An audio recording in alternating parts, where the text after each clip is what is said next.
Hello and welcome to another episode of the Powerlaw Investor. After a brief hiatus, I'm back and here I am giving you guys an update of what I'm seeing in the crypto market and where I think things are going. Today we'll be focusing on Bitcoin because by looking at what's happening in Bitcoin and having an estimate of what we think is going to happen in our opinions, or backed by statistics as much as we can, looking at the past to try and guide us to the future, we can get an idea where the rest of the crypto market is going. So, as always, this is not financial advice, and you should do your own research. And as I'm making this, Bitcoin is trading around $60,000. Okay, so let's start off by looking at the story of how Bitcoin has progressed using the power law. All right, the power law is a fancy name for just a mathematical trend line. If you take the log on the days since Genesis and the log of the price, it turns out that we get a pretty straight line, which is this orange line. It bounces around this line, but has a really straight trend line, and this line this line has an R squared of around 0.94, right? 0.95, which is really good. What that means is 95% of the variation in this pattern with price is explained by the straight line. So using that, if you believe that the future is going to be like the past, you can keep on extrapolating this trend line forwards. Now, one of the most interesting things is if you take the trend line around this period from the beginning to about 2018 or so, in the log domain, it does a pretty good job of predicting where the price would be 5, 6, 8 years in the future, right? Now, it doesn't predict it exactly because, of course, it's a trend line, it's the mean line, but you can see that the line's numbers, that is the gradient, has remained pretty constant. That's over here, 5.6, for quite a while, so it's quite stable, okay? And so in the log domain, things look a little unclear, but if you go into the semi-log domain, you can this is log on the y-axis and linear time on the x-axis. You can see we end up with this curve, right? And it tells us, yeah, we've been bouncing around this red line quite a bit. And if we convert it into the linear domain, which is linear on the x and linear on the y, you can see we have this line that sort of goes upwards, right? And we look at this line and say, hey, the price is going up following this mathematical trend line, I should buy. But we tend to bounce around this line. We tend to go up, as we did in February 21. We tend to go down, November 22. We go above it, August, July 2025. And then we go below it, as we are right now, May 2026. And so the first question you really want to ask yourself is, do I believe in the future of Bitcoin? Right? Do I think that this cryptocurrency, this magical thing that has been following this past growth pattern for the last 15, 16 years or so, will it continue to do so? Right? And no one can really tell us that, right? All we can do is we can look in the past and say, hey, it's been mathematically very remarkably consistent in following this pattern, but we don't really know what's going to happen in the future. But is it a reasonable bet that things will come back to the trend line, right? That is kind of the really important question you want to try and understand. And you can do a lot of other qualitative research, and this gives us a quantitative framework for estimating what these prices might be. But at the end of the day, it's going to come a little bit to faith, right? Because what happens is that these trend lines are great until they're not. So if the Bitcoin stopped following this power law or these mathematics, we wouldn't know about it, right? It's really hard to know if this deviation that we have right now is a breaking of the trend line and continues to go down, or it's just a temporary deviation and comes back towards the trend line, right? And I think that is where we have to think about the risk and the reward. At some point, it will stop following this trend line, right? Even though we have diminishing returns in terms of percentage, right? This line keeps on curving up, and it can't keep on curving up forever. So at some point, the party is going to stop. But until then, we want to try and enjoy that as much as we can. And there's a lot of narratives that are built around like, oh, this is happening now, or that's happening now, or ETFs are coming in, or MicroStrategy are up to this, or treasury companies have come in, right? But at the end of the day, you just have to ask yourself is, look, do I think that this sort of decentralized way of transferring value is something that the world needs and will continue to pay this much for?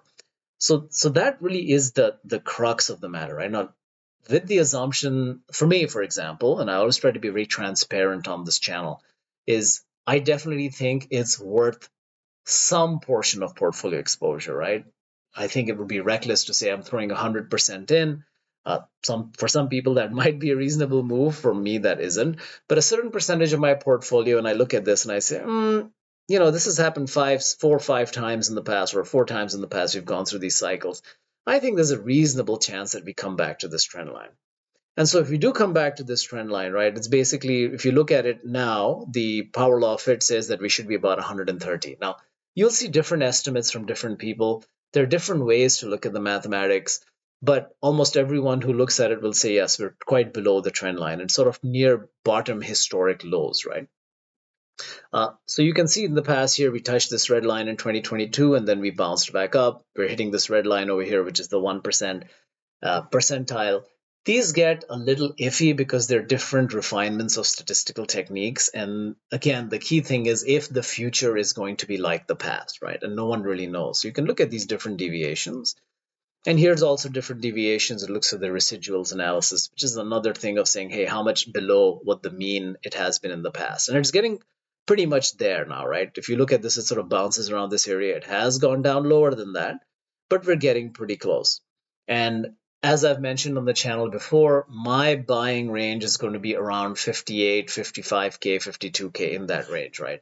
And the way I would encourage you to think about it is that it's almost impossible to catch the bottom, right? And it doesn't want to hit it sharply and take off again. For example, when we hit 60K earlier this year, a number of people were starting to call the bottom, right?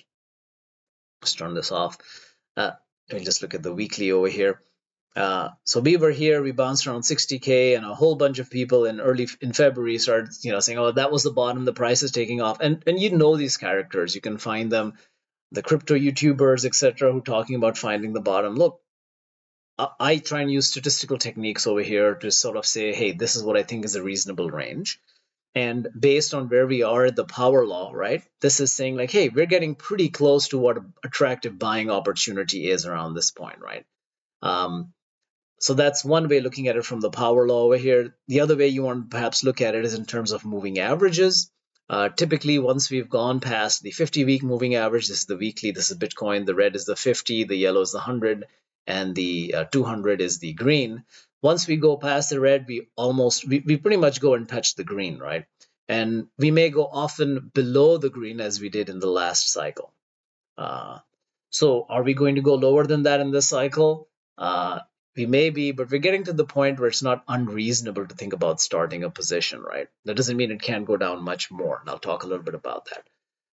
Speaking of cycles, if you've been following crypto Twitter or YouTube, there's been a bunch of people coming up with all sorts of ways. Hey, it's following the ISM, the 4-year cycle is dead. This year, things are going to take off. Look, the pattern has repeated a number of times. I want to know what the driving reason behind the 4-year cycle is. It's difficult to find out what it is, but it kind of follows this 4-year cycle, right? And I can't say for sure that it will not suddenly make a U-turn and start shooting up. But given where the narrative is in terms of AI, in terms of geopolitics and everything else, I think it's prudent to sort of think, hey, we might be getting more volatility in Bitcoin and things might not be ready to take off, right? And I'd mentioned in my previous videos, I was 80% bearish, 20% bullish, right? And I can do a better job in trying to convey where I am, right? And I thought, again, we're going to hit into the 50s, perhaps into the 40s. And I think that would be a reasonable opportunity to deploy some portion of my funds to capture this upside. And look, there is a possibility that it doesn't come back, right? Maybe it's true that Bitcoin is dead. I don't think so. I think we do come back. I think we're going to see Bitcoin continuing. I don't know necessarily about the rest of the crypto scene. But that being said, in terms of actionable advice, we're below the 200-week moving average. How long we stay below that, that's something is going to really depend.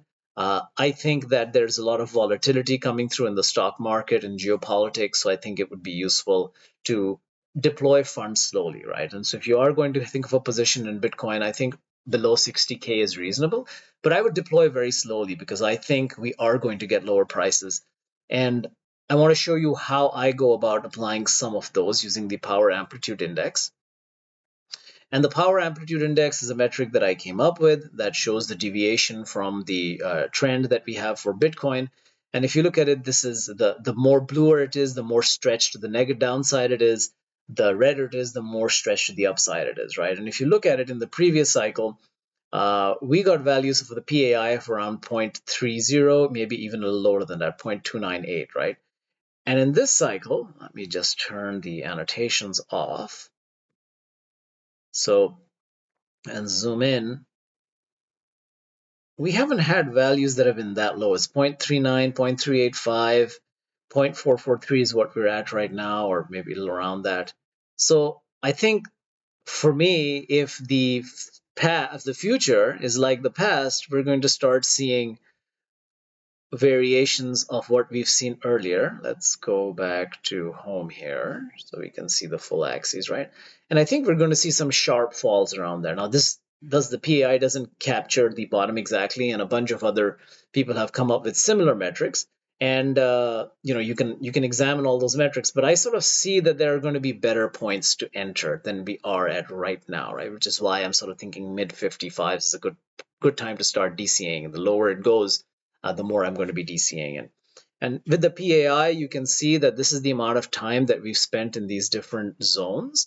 And if you look at this, if you're in between the 0.2 and 0.3, cumulatively, we spend about 2.5% of our time. So that's not a bad time to start DCAing. And if we were looking at 0.3, that would be correspond to today's price of about 38K, right? Now that's pretty low. I'm not sure that we're going to get around that price, but for me, something between between around 0.4 and 0.3, probably pretty reasonable over here, right? And that's looking at about 52K or so right now. So I think that would sort of be a reasonable time to start building a position in. And I kind of want to also show you, looking at the PAI historically, what it's telling us about today's market. So basically, this is looking at the PAI value for 180 days ago and seeing where the price ended up 180 days later.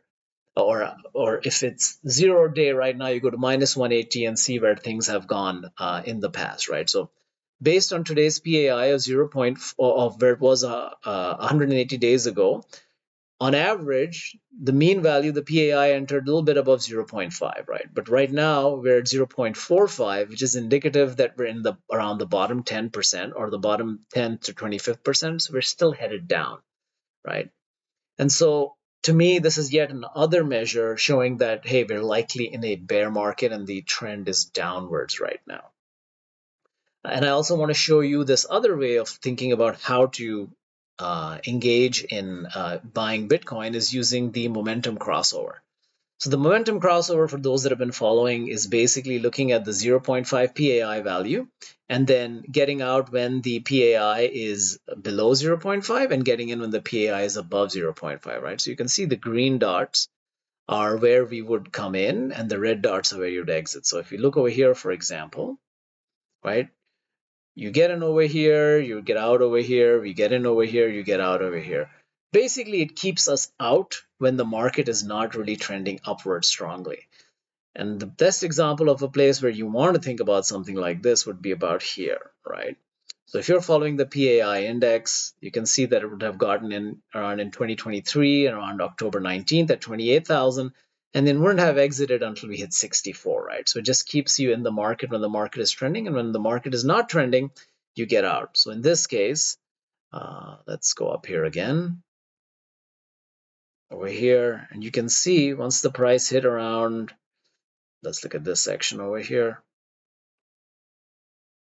right? This metric over here, you get in at about, and if you look at July 22, it gets you in 8,700. You exit at 46. You don't exit at the exact top. That's hard to call. But then you're out of the market until it starts trending up again at 44, and then you bounce around and you get out at 49, right? And is this a perfect measure? No, it's not a perfect measure, but it does result in fairly decent performance over time, which is what I want to show you guys over here.